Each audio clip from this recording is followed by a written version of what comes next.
Aiwa, tapinda pano pakanoiwa nyaya broadcast. Ndinokutambira injini sangwa dzisipiwe kachidza mapfumo. Aiwa, nyasi tinowarendo wedu ari kuuya, wamwe wacho wachateera. Ndina Joshua Mufunde, pana Anashe murombedzi achapindawo, ari kubasa, ari kuuya, nditi ndiri kuuya sangwadzi. Saka aiwa, titeerei mobva matinyorera kuti muri kupi, moro farai wasangwadzi manja kamwe. Aiwa, kwedu muno manduwe kwakasimba chero ikweyo. Tinotinyepa kuti muripi. Ndini farai, like our program and share with other people so they can follow us.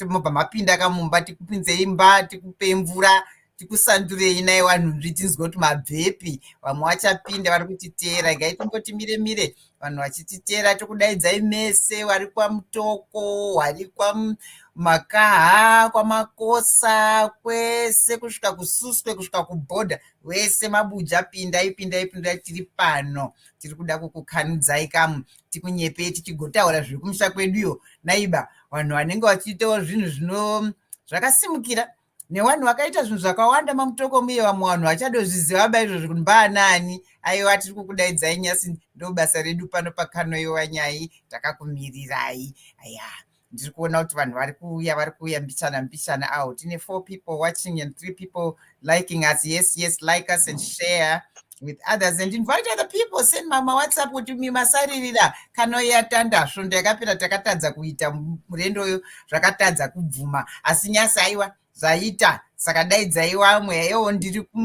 kushamba. Ndinozvifarira pano, uyo ari kumusha kushamba ndimi rikweyo. Moroi mhanduwe.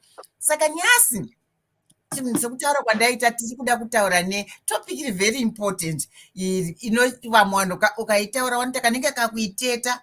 Aiwa, isu pano tiri kuda kudzidzisa vanhu kuti vavhurike meso. Tiri kuda kutaura naJoshua Mufunde. Ndinodayira vanhu vese vari kwabva kwaMutoko munoziva mhuri yekwaMufunde. Imhuri inozikanwa nevanhu vakawanda chaizvo. Sekuru Mufunde, baba waJoshua Mufunde, wanga vari ticha, wanga wari mufundisi, wanga wari muimbi. He was an amazing man. Ndakakura makore acho iyayo nevana wavo, ndakafunda nevana wavo pakuti wainzwana futi nevaparents angu. Saka sekuru Mufunde waimbouya kumba kwedu chizva moro yemaikachidza unyatsitaura zvakanaka. Saka tinoda kuti titaure because sekuru Mufunde wanga wane albinism. He lived with albinism and I know kuti vanhu nyaya yekudaidza munhu kuti munhu mualbino, aiwa, izvozvo tichadozvidaba, kuchataurwa zvinhu zvakadaro zviri stigmatizing.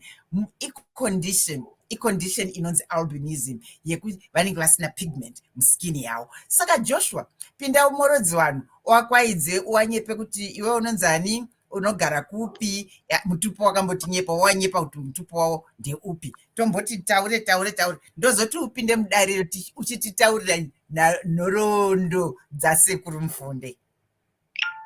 Maita enyu asangwadzi. Ndinonzi Joshua, kwaMutoko wagobva wati Jeshua, asi ndi Joshua. Ndakafunda kwaMakosa, ndakakurira kwaMakosa, ipo pai paMakosa pai. Ndinogara kuchitungwiza izvozvi.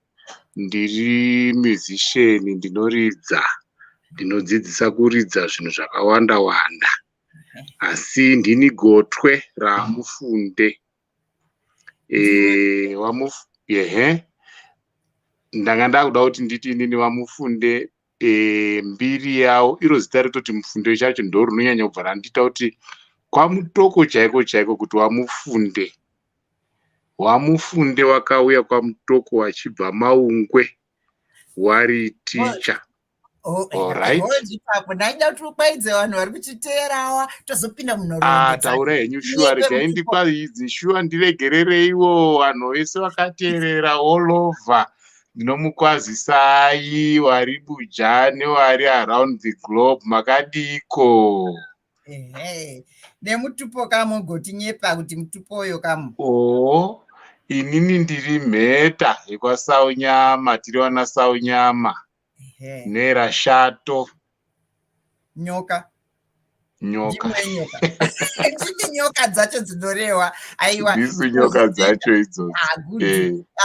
Wari apo Ivy tinyepe kuti moro ekano tiri pano patapinda moro Ivy tinyepe kuti uri kutiteera uri kupi. Tinechida kuziva kuti vanhu vari kutiteera wari kupi around the world. Tine vanhu vakawanda vari kuno kuCanada, vamwe vari kuUK, vari kuSouth Africa, kuNew Zealand, all over the world. Vamwe vari kuNew York vanotiteera ipapa. Pakuti tinenge takamboona kuti how far are we reaching with our broadcast. Tinyepe kuti Ivy uri kutiteera uri pini. Ndiro kuziva kwauri pakuti iwewe a constant on this program, unotiteera nguva dzese. Hai, tinozvikudza, tinozvitenda. Vanhu vaendepi kwenyasi? Ndiri kudoona vanhu vakawanda vari kunyora bamazita avo. Ndiri kuona hangu apo panenzi liking, there are only 4 people and 6 people watching, but anyway, ngatienderere mberi. Vamwe vanozozviona papa YouTube.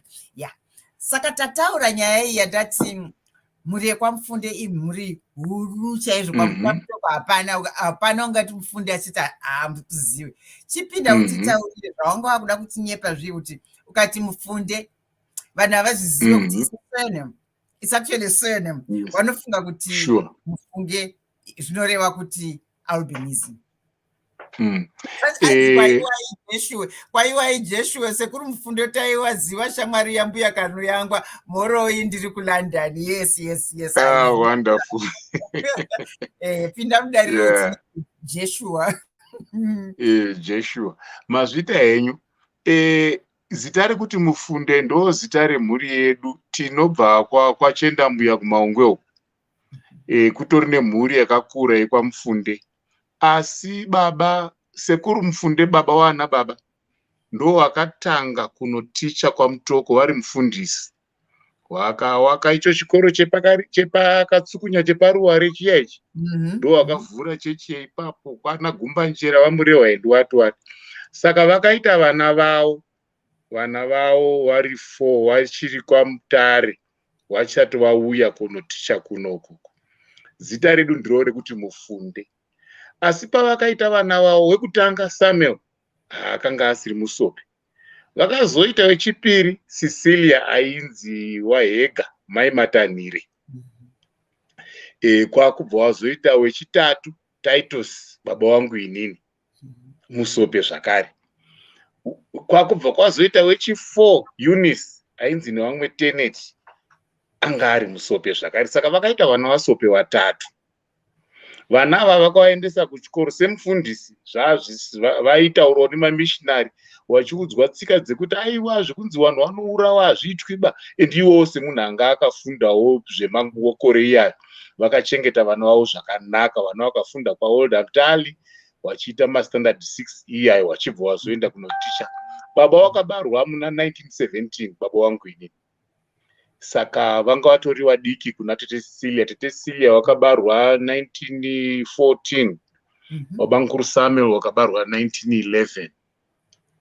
Saka vana ava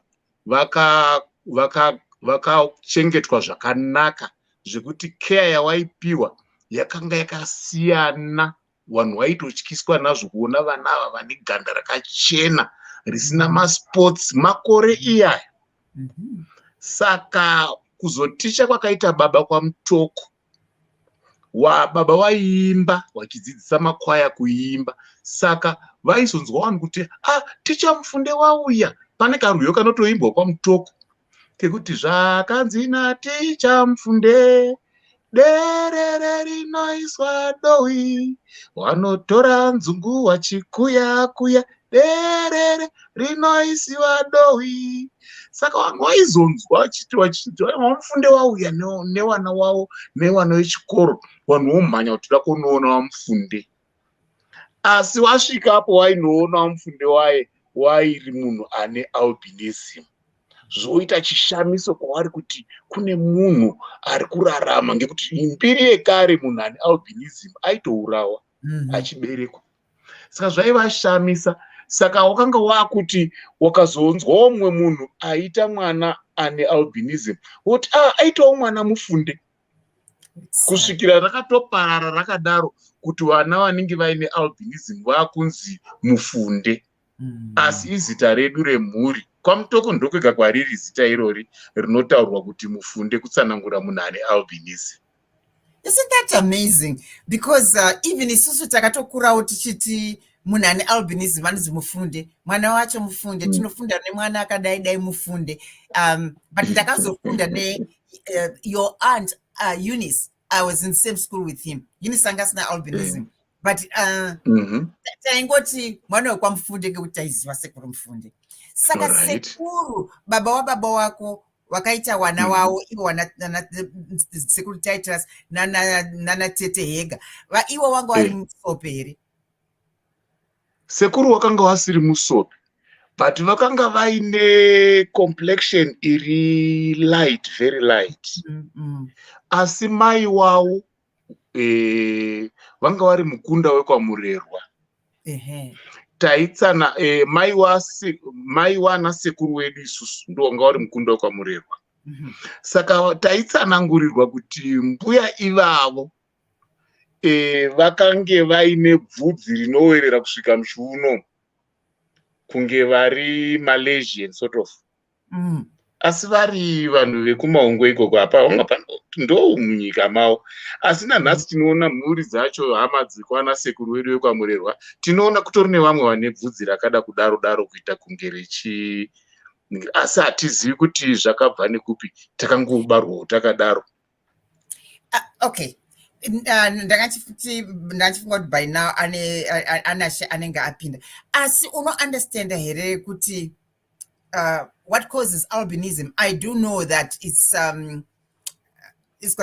genetic disorder. If I may, I don't know if it's disorder. It's got to do with your genes. Do you understand? Ungatsanangurire here kuti chii chinopa usope?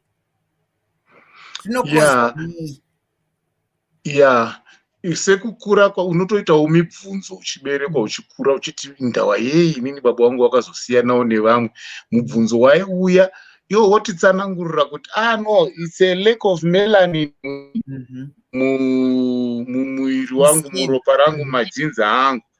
Melanin ndo inopa ruvara rweganda, saka yakaita shoma. Saka ndakabarwa saka kureva kuti zvazvinoita, inini baba wangu vakanosanganawo namai vangu vanga vainewo chinyi, that gene iroro rakazobatana kuti pazobude inini ndiine chinyi, condition yekuleka melanin. Asi pane mumwe mwana anorega haasanganewoba, anogondotadza kuitei kusangana majini akadaro, pobarwa mwana asina dambudziko iroro. Saka isu takakura tichitozviziva, tichitozvigashira. Ndichikutoziva ndiri kamwana ndichitobvunza mukoma Peter kuti nhai mukoma, saka imimi hamutye here, muchazoroora here, hamutye here kuti muchazoita mwana Musope? Wachitoseka wachinditi hazvina kumboshata, wana vanobva kuna Mwari. Kadai ndikaita Musope wakara, kadai ndikata mwana akadai, tinongozvigashira. Asi you don't have to worry about it, nekuti chenye zvinotongouya once, zvinotakuruka mwe chete ine line, hazvingobva zvaita mudungweba sezvatakatoita isusu mumhuri kuti wazonge wakawanda kuna kuita watatu. Asi imimi, okay, sekuru Mufunde baba wako wanga vari Musope, wakaroora mbuya Mufunde wangu wasiri Musope. Oh yeah. Your mother was not, she was not. Yes. Mai wako Mukunde wekwani, titaurire kuti pakuroora apa, because stigma yacho yanga iripo makore iyayo zvaitotyisa. Saka zvakafanana nezvinoita vanhu kunzwa kuti ninga ari kuroorwa naninga asi mukomana wacho ane HIV. kusaziva kuziva right mungaroorerwa nemwana nemusope. What happened there? Mbuya Mkundani shuwa zvanga zvakaoma zvanga zvakaoma tete zvanga zvakaoma. Ndakatsanangurirwa naana sekuru, ndine madzisekuru edu kwakabva mai, macousins awo anana sekuru Chifodya wekwachifodya wana sekuru Corius waititsanangurira kuti zvakanga zvakaoma. Pane hanzvadzi yamai aisenza pasitoro pamutoko paya. Saka iyeye akanga achitaura nevangu, aivaziva baba. Saka baba pawakaona amai vedu akayatsoti shamwari ini ndada hangu hanzvadzi yakoyo. Asi sekuru kuzvinzwa izvozvo kuti mai vadiwa, mwana adiwa nemusope, mai kwakaita noise. Nditicha hache asi kundotiko ganda rachero wakabva waita hondo chaiyo chaiyo. Hondo chaiyo chaiyo. Saka vakaramba, baba vangu vaine mari dzavo kuti wakuda kuroora wachiramba zvinzi handidiba mari yake. Saka madzisekuru angu manje hanzvadzi dzamai ndo vakanotaurira muzviti pamutoko paya kuti wakatandika vari kuramba kuroorerwa neuyu naticha Mufunde. Zvikanzi ngaadaidzwa, vanga vari sabhuku kasekuru wadaidzwa kwamutoko. Wapinda muya wakanotorwa nengosi ikoko, wapinda pamutoko paya kwakunzi iwe uri kuti iko iwe hausi kuona mukwasha wangorumira mukanwa kuti wataure pazvikanzi iwe mukwasha tipe mari yacho, une mari yacho here yekuroora. Baba bva wabudisa chinyi mari yawo, zvikanzi ndipe kuno, bvatambidza muzviti bvaatambidzawo kamudhaka zvikanzi ndo mari yemwana wako yarorwa chibudai muno. Kwakutobuda paya paya wangataurei warungu waityisa kapa. Wanyepe vanhu vakwamwe ndevechidiki vanozozvamba kuti muzviti anga ari munhu zviziva zvakamira sei. Murungu mukuru aive native commissioner wanga wariwa wemumadistricts. Paizwe nemukuru wavo anga achitonga ari kuHarare ainzi native commissioner. Asi paive netumuzviti tudiki tunenge turi mumadistricts. Manjiti anga ari mukuru wedistrict iye. Nhasi unotinga muti DA. Anga ari district administrator asi anga ari murungu.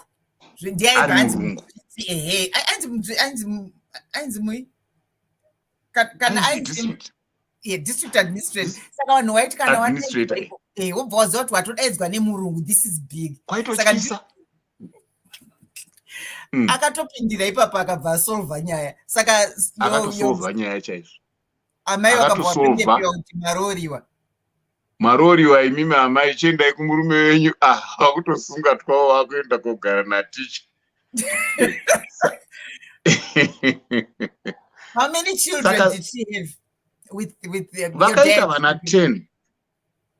Vakaita vana 10, vakomana 6 nevasikana 4. Asi pane vese vana ava hapana kanga aine usope, hapana akaita albinism.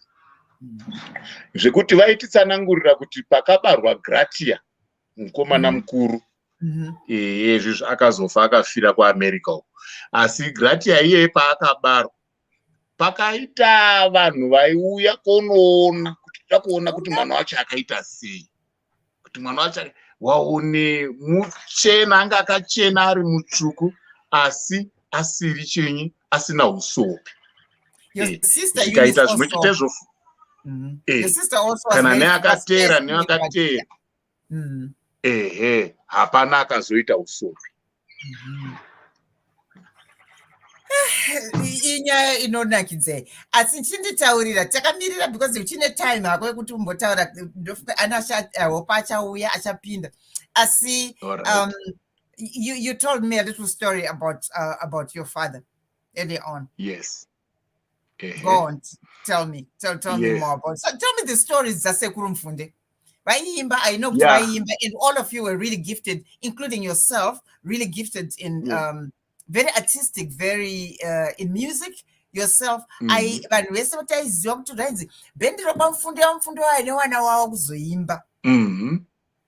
Ndizvo chaizvo. Baba vakadzidzisa munhu wese mumba medu kuimba. Kubvira kumukuru kusvika mukomana mukuru akatozosiya achienda kunze kwenyika achienda nezvekuimba izvozvo izvezvo. Akaenda 1956 akazodzoka 1984 achingoita izvozvo zvema ndiye dangwe remba medu. Akatoenda aine 12 years kuenda Ngoma Gracia. Wakaenda vari kuma 12-14 years somewhere there, ndipo wakaenda kunze. Saka waigara nani kuAmerica ko? Vakateera mufundisi mumwe aiimba so airidza ngorostina ainzi mufundisi Peri aifamba mamutoko kare ikako kuma 1950s. Saka ivo vakaendawo bva watanga kumira naye vachiimba kusvikira iye vazowirirana naye bva maadresi, ndinogara kwakati chichichi, ndobva aenda. Aibva nekuSouth Africa. Saka ivo mukoma wakazongosimukawo vachienda ikoko.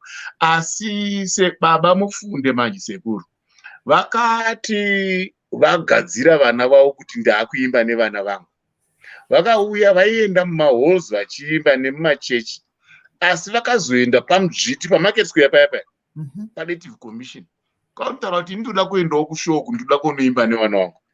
Zvazvisingaitwe izvo zvokuti Salisbury Agricultural Show inopa stand, hakuna munhu mutema aipiwa stand. Vanhu vatema vaingoye kuuyawo kunochengeta mabhiza, mombe, nekuzongopindawo dzimwe nguva kana wagonawo kupinda wemutaundi waya. Asi zvazvisingapiwe kuti ungapiwawo stand yako yaunenge uri yako iwe semunhu mutema. Saka baba wakati kumudzwa nemurungu, uda kuitei? Kanzi ndinoda kunoimba nevana vangu. Kanzi unoimba nevana vako? Imbondiimbira toni. Wakabuda panze, vanga vane mbira dzavo dzavakagadzira dzanga dzakareba kutoreba kudaiwo, dzakaita sepiano, dzanga dzagadzirwa semakeys sepiano. Ndo dzavairidza like marimba, sort of like marimba. Yes, sort of marimba, but ari makeys embira yesimbi aya chaiwo. Saka ndo yavairidza, vakapinda nevana muofisi maMuzviti ndokuimba. Muzviti akada, vanonzi iwo wakutsanangura waiti Muzviti akapotsa achema. Akati iwewe ndakutokupa stand yekuti unoi. Saka vakabva ati wachibva ataura kuti ndiwe munhu wekutanga wataakupa stand muSalisbury Agricultural Show. Saka irekodhi yababa wangu yekuti ndiye munhu akatanga kunopiwa stand muSalisbury Agricultural Show yake nevana vake kuti vaimbe. How far back was that?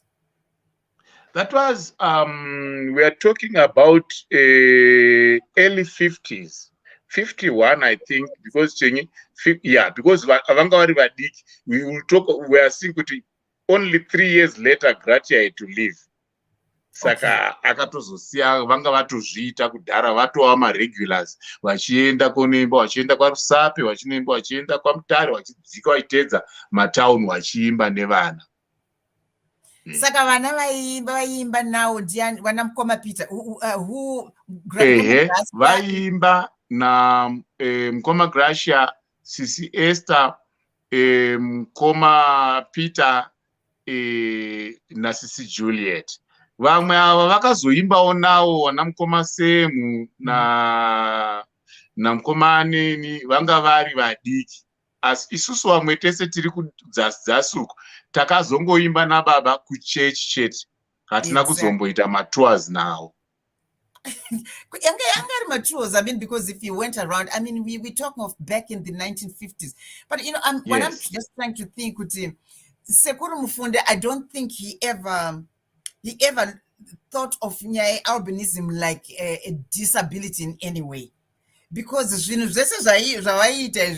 was way ahead of a lot of people. And also how he embraced his daughters to get them to sing with, you know. Yeah, and he also kumusha chaiko he would tell us kuti kumusha ndakaona kuine ma-challenges kwedu chaiko maungwe kuti acceptance yealbinism yanga iri more difficult there than it was kwaMutoko.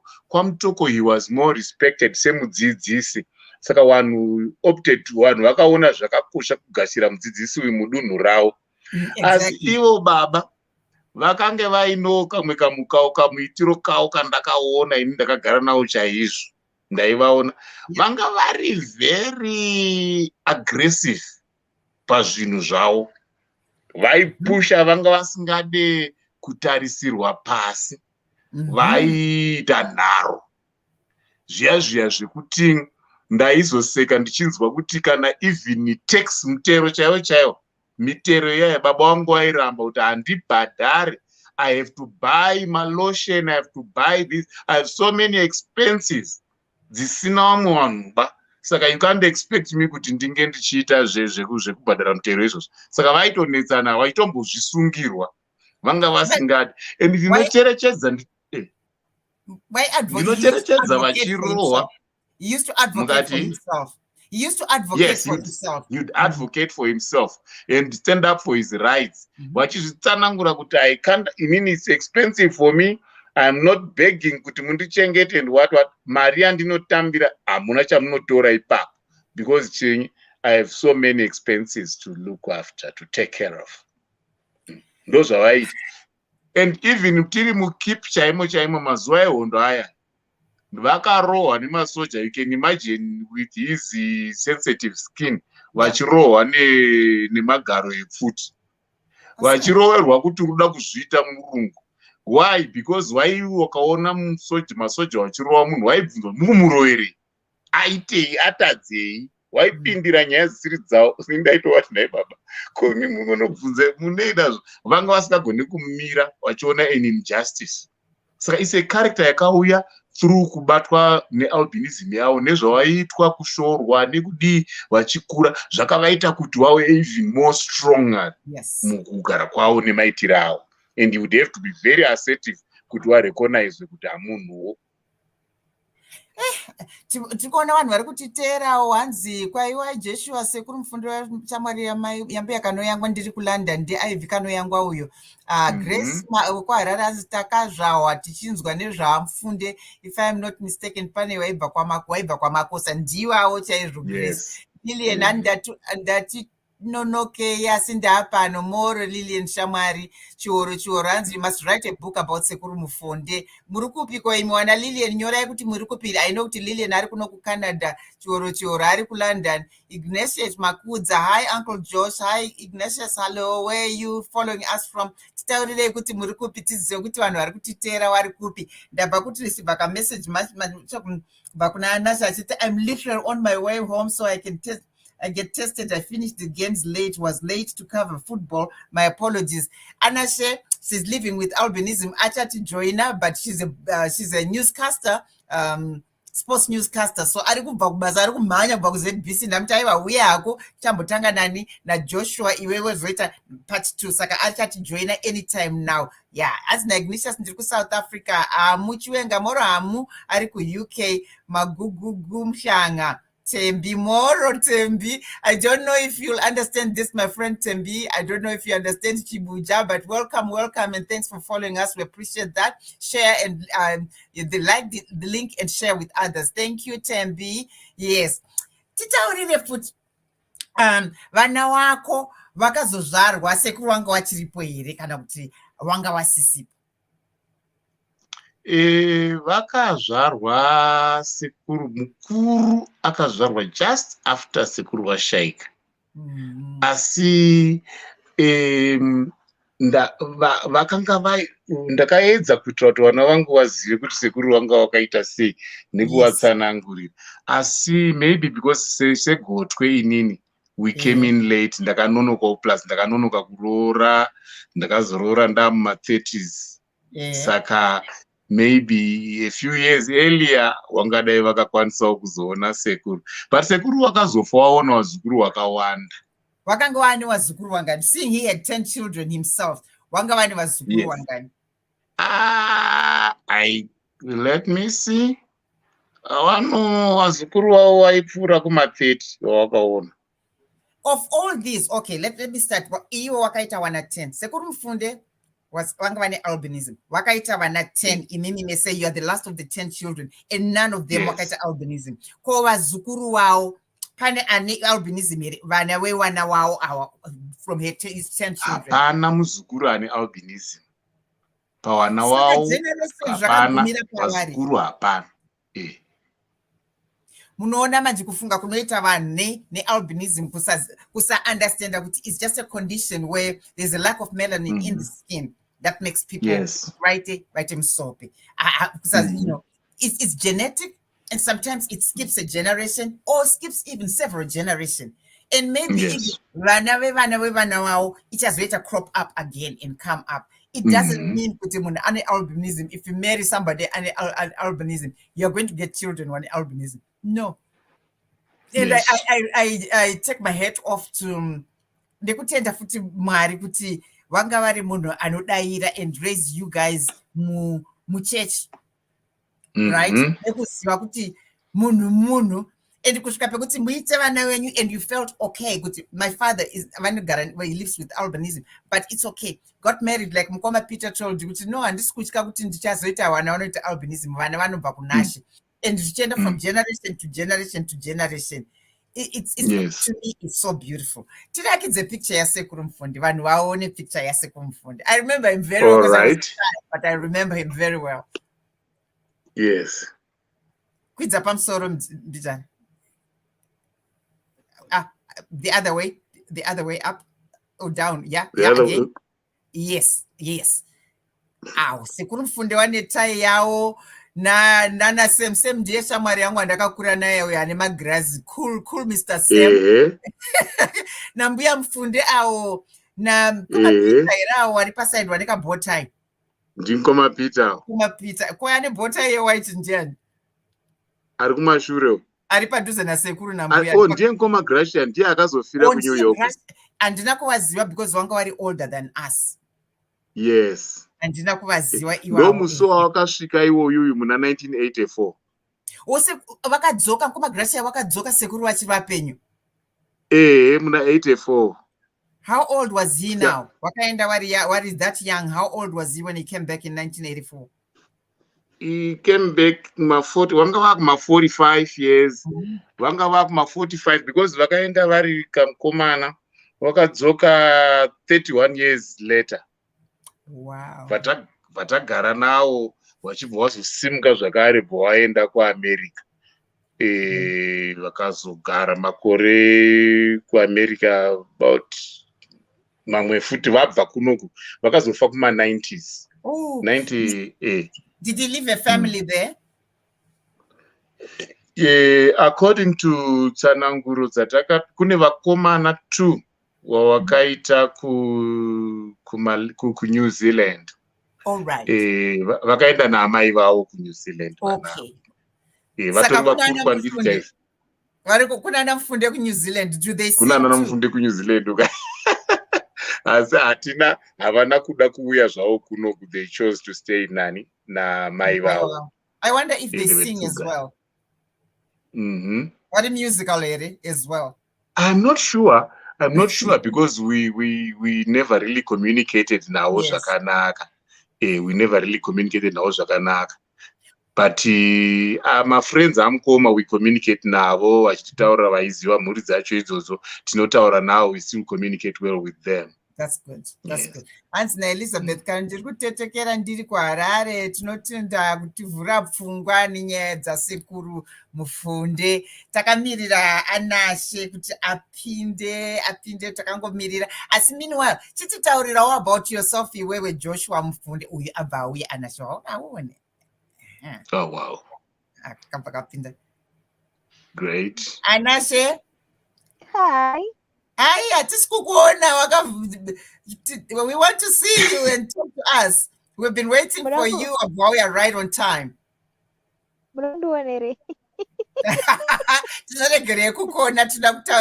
I apologize to people and they say Anna say she's a broadcaster and she's a newscaster, so Ari Kubasa, but she's on her way. So I want you to come up with Taurire. We were talking about an issue, a topic very pertinent, and we're talking about albinism. Urikuona Joshua Mufunde, his father lived with albinism for machititaura about his family. Sekuru Mufunde, I'm just giving a cap up kuti Jaka Jakamira say Sekuru Mufunde, there you are, there's our beautiful Anasi. Yes. His father had 10 children. Wana Joshua kazalwa wari 10, and none of the 10 children were albinism. And from the 10 children, their children and grandchildren, no albinism. But Sekuru Mufunde baba wake vakazvarwa vari 4. Anditi Josh, am I right? 4, yes. And his three sisters wanga wane albinism, sekuru wanga wasina albinism. So we were talking about his life kwamutoko, wakakurira kwamutoko, ini ndobva kwamutoko, so I knew him very well. Talk to us, where you're a young person, and what has it been like to live with albinism? I see you're looking all hot all the time. Do not my picture, not Anashe, please. I mean, looking good. Talk to us about yourself Thank and living you. with albinism. Well, it didn't. Okay, like growing up in my childhood, it was just difficult because people have a different perspective when it comes to albinism. People had different thoughts. Those force zits, like funny thoughts were towards albinism. And people at school didn't want to. I didn't have friends back in primary school in my childhood. It was very complex. Um, you'd find that people would just pull out their chair. They wouldn't want to sit you in class. People looked at me with scorn. Those eyes with a lot of questions. To maybe they would want to know what actually happened to her. Like both the parents, they are black, happened to her, and without knowledge on albinism, they didn't understand what albinism was, or even to have someone with a different skin from with both of the family and as well as the parents. So yeah, a lot of people would call me names, at first a lot of bullying at school, and Mm-hmm. I would go back home crying. The Mm-hmm. society didn't embrace me enough, like to see me as a human being. So it was very difficult back then. But life was likely to change in high school when Mm-hmm. you'd find mature people would want to understand more about albinism. Mm-hmm. People would ask, "What happened to you?" And as for me, getting to know about albinism and understanding who I am, I began to embrace myself first. So it all begins with yourself Mm-hmm. to accept yourself, to say, okay, fine, this is what I am, and I think I have to know more about albinism and be able to uh, tell and tell someone who is next to you who wants to understand about albinism. So life was likely to change as time goes on, as I was now growing up and attending a lot of workshops, which is also gave me that passion to say, okay, let me just spread the word to the world Mm-hmm. about albinism, for what albinism is, what's the outcome, and to actually inspire other persons with albinism to say, okay, albinism is not a limitation, it's just a condition, just like of a skin pigmentation. It doesn't limit you to become what you are. I see. That's a very uh, that's the proper way of explaining it. Kutsanangurira vanhu, so they know. Because a lot of times it's because of lack of knowledge and the stigma stays on. They look at you and they look at you like you're any different from anybody. And again, like you said, it takes yourself to look at yourself, understanding your condition. It's not a disability in any way. I don't think it's just a mental kufunga kunoita vanhu about albinism and the stigma associated to it, and thinking you are different. Yes, you are, but so is everybody else. Some people are thin, some people are fat, some people are pretty, some people are ugly. And I mean, it depends with how you look at it, what you call ugly, right? People are Exactly. all different. And same thing with albinism. You just don't have the skin pigmentation. Your parents do have. Your sisters, right? Your siblings. You're the only one in the family, I'm right? the only one with albinism. How many sisters do you have? Or how many siblings? I have three. Oh, you I got have sis. an elder sister and the other two behind me. Okay, okay. Yes. So tell me about yourself as Anashe. Where did you go to school, and what did you do, and how did you end up doing what you're doing? You into broadcasting. Talk to me about you. You told us a little bit So about the stigma you experienced growing up, what it was like when people look at you different, didn't want to sit with you, and how that's bullying, and it wasn't easy. But that was then. This is now. Tell us about picture. It could move. Are you using your phone? yeah, was just actually connecting to my charger. Had a long day, so my battery was I about to know, we die. forgive you. We know you're bus, and now Yeah. you're here. So talk to us. hmm Talk to me about you. Okay. So, okay, personally, Anash is just someone who is bubbly, who is friendly, sociable, like someone who likes to have fun. I love people. I like to hang out with people. So, I went to Queenstown Primary School. Although, yeah, initially I said life in my childhood it was a bit difficult. I had to change schools, like so I can have settled environment, Mhm, which actually makes me have a learning environment which is settled and more focused. So because of stigma and discrimination, I had to change schools. So I went to Queenstown as well as Dudley Hall Primary School. mhm, Then I did my secondary level at Rentals College in Chitungwiza. mhm, And then I didn't go to A level. I just thought of just pursuing my dream in journalism. I just mhm, had passion in the media mhm, because I was now more exposed, like writing articles on albinism, which actually gave me the platform to actually send my to create a name than the media field. So I had passion in media, and then I went on to study journalism and media studies. So when I finished my diploma, I did my internship at Zimbabwe Television Network as well as Heart and Soul, which is actually Newsday. mhm, So when I finished my internship, I was actually headhunted by the Zimbabwe Broadcasting Corporation because I was now um exposed to within the media space, mhm, and I had passion in sports. So I started my own podcast, which was the Sports Blitz, where I would just do sports news, sports casting, and giving a sports update. mhm. So I would send it to a lot of people to just share, which actually reached SBC. And lucky it was just a blessing in disguise when they were looking for a sports reporter. And then they would say, oh, there's this little girl who just have a passion in sport. So why don't you just give it a try and let it come within the space? And then I joined ZBC last year in July. And yes, I'm just doing well. I'm living my dream because I've always wanted to do sport. I wanted to be a sportscaster. And you can see with all the smiles, happy being at ZBC, reading sports news. That was always my dream. So yeah, I was given the platform and they say they want to give it a try and yet actually produced well, which meant my employers they actually saw the potential to say, okay, she's very good in what she does. She really has the potential in sport. And yeah, yeah, There you are. There you are. yeah. And albinism did not stop this girl from reaching, No reaching the stars. limitations. Nope, nope, it's just a condition. I do Mhm. know that most of the problems that kids who are growing with albinism is their skin and their exposure to too much sun, and also it affects your eyesight.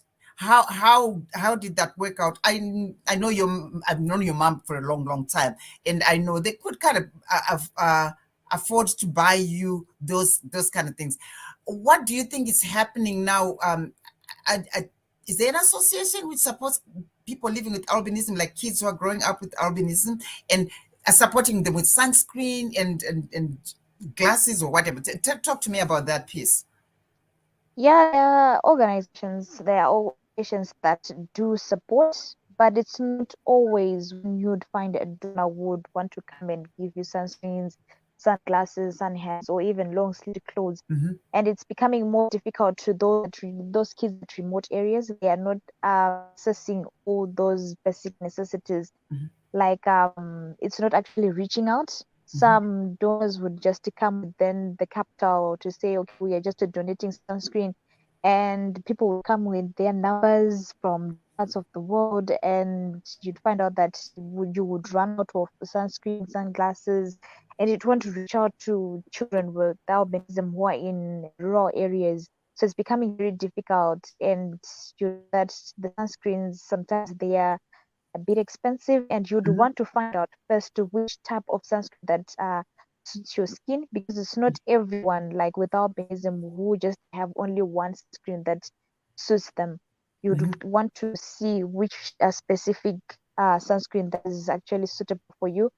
And we are short sighted, which is actually corrected with the spectacles, and you'd want to go to visit the optician to just to take a look to which lens is actually suitable with your sight, and it's costly.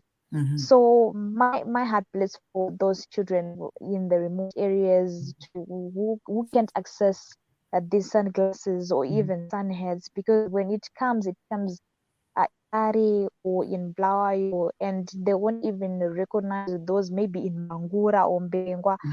But there are organizations. We have Alive Albinism Initiative, we have Zimbabwe Albino Association. There are a lot of organizations that cater for persons with albinism. So I see you Wakabowina is princess for albinism. One of the Yes. pictures you sent me. Tell me a bit more about that. Well, I wasn't more into modeling, but I just saw it as a platform of raising awareness in the albinism community. Mm-hmm. And I was like, okay, let me just support my own. This is my world. This is the platform to send the word to the world about albinism, that even persons with albinism can actually participate in beauty pageants, Mm-hmm. show beauty beyond skin. I joined in 2017, and it actually I wasn't that serious in 2018. I was just coming in here and there. Then in 2019, I say, okay, I'm now here. Let's do it. And Mm-hmm. then you go practice, go in camp, down the ramp, practicing. So I saw it as a great platform to showcase what we are capable of doing. It was a way to just raise awareness in the albinism community. So I gave it a try to say, okay, let me just get into the modeling field and see what goes. Mm-hmm. So never did I know. I wasn't even expecting to win. I was just saying, oh no, win not. We're just raising awareness. That was my main aim. That was my objective, just to raise awareness Yeah. in the albinism community. But at the end, I just saw myself coming out as the first princess of Miss Albinism 2019. And my team, like the reigning team of 2019, was the longest reign ever, because it went on to finish in 2020. So yeah, it was just a way of showcasing the talent, just opening up a platform to say, okay, let persons with albinism who are just interested in modeling, who wants to showcase their talent, because when you're doing these beauty pageants, you'd actually been given a room to express what you have passion in. Like I even played as a sports news anchor on the talent show, which actually show people to say, okay, fine, she's participating in modeling, but she has passion in sport. So a lot of persons with autism would use this platform to showcase their Mm-hmm. talent. They would Mm-hmm. walk down the ramp, but they can actually showcase their talent to say, okay, I want to be a nurse. She can come out dressed like a nurse. She can come out like a lawyer. She Mm-hmm. would show her passion to say, I have albinism, but I also have the passion in doing expressions. I can do anything. I'm capable of doing anything. So that was a platform to just show the world that even persons with albinism, they are nonetheless human beings. Takangofanana tese takadaro. We are Mm-hmm. do anything. We mustn't be sidelined or segregated in the society. Mm-hmm. Just embrace us as we are. We are even human beings just like you. Mm-hmm. We are capable of doing anything just like everybody else. I like the saying that the beauty beyond the skin, because it is. I mean, what's beautiful is what's beautiful. Sam, do you want to say something? And Josh, you want to say something? I see you're looking at us and like, I'm enjoying it. She's so assertive, and that's what my father was like. I know what it Oh, means. Yeah, and yeah. I love that. I love it. Because if you can't recognize your own beauty, who's gonna recognize you? exactly. It's, And you don't know any other skin than what you have. So yes. you just have to living with what you have and understanding yourself and feeling good in your own in your own skin. And you know what, the other day there's a girl I know who sells midori evana for African people of African descent, and amongst those midori I saw one with albinism, and I was like, oh, that is so cute. And she had funky hair, like Like Anashe, Okay. you're gonna to my little dreadlocks and looking funky. And people, when kids grow up seeing that, they will understand that there are people like that. There are people like that instead of running away or being scared or kudhara ndozvaita paita mufunde vana vakutiza muri kutiza. That's what it's instilled in children by the people who raise them up. So important. Exactly. Hanzi naMarigold ari kutiteera ati, I never forget the song I was taught in my childhood kudowa suro kuna mudze chaiti zvakanzi naticha Mufunde. Josh, you were talking about Mufunde derere raiswa ndowichisa tinokanganzi kuti you were telling me about that, right? Tell us a little bit more so that people know zvekutaura naMarigold. Josh, you talked to me about that, in studio. Yes. Sure, it's a song which was done by my dad. He would teach every school he went to. He would teach kids to sing that song. Zvakanzi naticha Mufunde derere rinoiswa dowi. Zvakanzi naticha Mufunde derere rinoiswa dowi. Vanotora nzungu vachikuya kuya derere rinoiswa dowi. So it's quite popular. Even madhara vanoenda kudoro vanobva vachiimba karwere ikako kwangotaura zita rako ndonzi Mufunde, kunzi winyuwa Mufunde waiimba zvekuisa derere dowi. That's so funny that you mentioned that to me earlier on in Marigold, because the Mary exactly, she's from that area. You were telling me before we went live, that's one little song that your father, having been a teacher for many years, Kwamtoko. I don't know if Anashe, you knew kuti Kwamtoko because of the family of Kwamfunde. They actually call one albinism kuti taona Mfunde, meaning waona munani albinism. Oh, Yeah. okay. I get the concept. Yeah, so everybody kwamtoko wakaona munhu ane albinism zvikanzi wanga vari pano hamene mumwe mukadzi wanga wane mumwe Mufunde, meaning wanga wane munhu ane albinism musope. Some people vanati musope, munhu musope, but kwamtoko wakangoti Mufunde. It came from surname yana Joshua, vanonzi vana Mufunde. Okay. That's their surname. It's got nothing to do with pigmentation or melanin iri muskin mao, but because that family had so many people vanga vane albinism, zvakabva zvabatira, and everybody thought munhu ane albinism anonzi Mufunde. Kana vanhu vese vakutera ndinokudaira mese matiteera muchinzwa nyaya dzatakatitaurirwa panapa naJoshua Mufunde naAnashe Murombedzi, who is a young superstar, rising superstar, really a model child. And I am so proud of you guys and for coming up a program muchitaura about a topic which a lot of people don't know, don't understand. Even some people vanofunga kuti vanoziva kuti vazive kuti munhu ane albinism, what does it mean? It's just a lack of pigmentation, and it doesn't mean kuti Anashe uyu anogona kuita mwana ari dark, not even like fair skin, ari dark like amena pick up from any member of the family pigmentation yake. Exactly. And it can go on and on and on for generations before it recurs again and you get another person ane albinism. That is just how genetics work, which we don't understand. And if next time you see somebody ane albinism, please don't call them albino, because that's not the right way to refer to people ane albinism. Vanonzi people who are living with albinism. And then that's it, Kana muti munhu musope, but people wanted to advocate for a lot of social justice.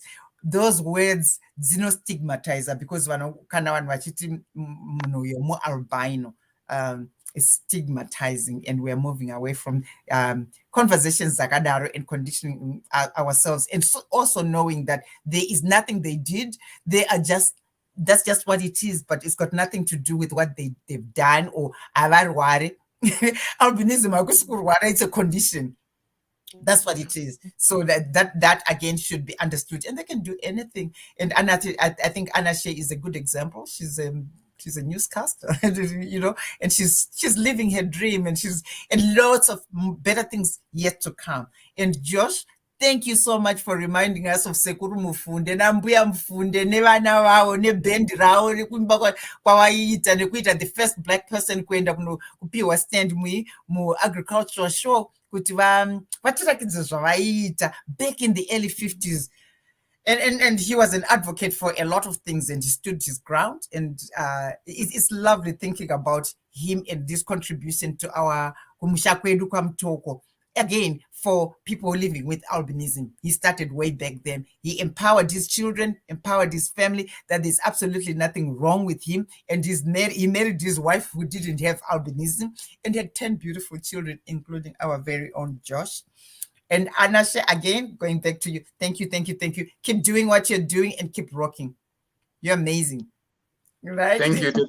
Saka iye zvinoti kuda kumboti ndiise kanyuzi kwamutokoko kune zviri kuitika zvakawanda. Saka tanga tisina kuita news, chida kuti vanhu vatange wapinda. Just one moment ndiite putting news dzatinadzo pano dzezviri kuitika kwamutoko. Pakanouya nyaya yebroadcast nawasangwadzi SPM nyasi nyaya iri mudariro inyaya inorwadza, nyaya yokubiwa kwevanhu nevanhu vanenge vakapakata iwo makororo ari kuuya munzvimbo dzino vanhu vomabhizimusi kunyanya zviri kutoita kurwadza chaiko. Vomabhizimusiwa wagotosaya zvokuita nokuti kuchinguriwa kuendako mangara kumapurisa paribe kana mbodzi agouyawo kweferefeta kana kumubvitsisa kuti zviri kudini, kana kuti waedze kuisa mutehwe wokuti wagone kuwabata wananyambavhawa. Ipapa zvabva zvaita kuti wagobatane pachezvavo wakagoita kuti wachengetedzane zvakagoita kuti wagokwanise kubata vamwe vanhu wawagoti ndaananyambavha. Mwese ndofunga makamboonawo mapikicha akaburika paWhatsApp ari kureketa kuti mbavha dzabatiwa mamutoko dzikazvamburwa nokuzvindikitiwa nokukubiwa nevanhu zvakaita kuti vanhu vagoreketa, vamwe vagoti mbavhadzi dzagoreketa kuti masoja anga asiri pabasa. Wagoreketa iwo kuti izvo masoja aya akagoreketa iwo kuti anobvumiwa kuenda anopfuti kudzimba, asi vanonyepiwa kuti warike kugoridza pfuti. Paribe agoziva chokwadi kana manyepo, nokuti wakuru wemasoja wokuZimbabwe National Army wagoburitsa masoko okureketa kuti aya manyepo kwai mapwapwa basi, paribe masoja ari kuita zvomutsekwede akadari. Heno mabi angu kuti chokwadi nomanyepo zvichaburika chere kuti ndozvipi, asi vanhu vari kureketa kuti masoja ndo ari kuita izvi. Heno kuti ndizvo chere kana kuti manyepo, tiri ipapo zvedu. Ndini wenyu Mhanduwe Wonhau pakane wanyaya broadcast. Mazvinzwirawo zviri kuitika kwamutoko, vanhu vese vari kutsutsuna, noti kutsutsuna, vanhu vari kutya. Kana maakugara vanhu musisazive kuti ndiani achakubhinyai, kana kuti vachauya pano vachida mari, vanhu vachakurowai, vanhu vachaita chichi, zvinhu zvinoshungurudza vanhu vekwamutoko izvozvo. Asi vanhu vari kuitei, vari kuedza pavanogona kuti kuchengetedzana, kuti kana waonawo mumwe wako pamba pewamwe wapo pichikuita zvakadai vanoedza kuchengetedzana. Asi tinodaira zvinhu zvichaita zvakanaka, tinodaira hurumende ichaisawo mitemo yayo nemakuisa mapurisa ekuchengetedza vanhu, ngekuti vanhu vasagare vachitya. Handiti aiwa mazvinzwirawo mese pano pakanoiwa nyaya. Nhasi ndinoda kukutendai muwane zuva rakanaka, and mazvita wana Joshua, mazvita wana Anashe, wana Grace, wana Marigold, wana Lindy nana Shila, mese mga mchititeera. Ndinokutendai. Thank you so much for following us. Ndini Sangwadzi Spiwe Kachidza Mapfumo, muwane zuva rakanaka.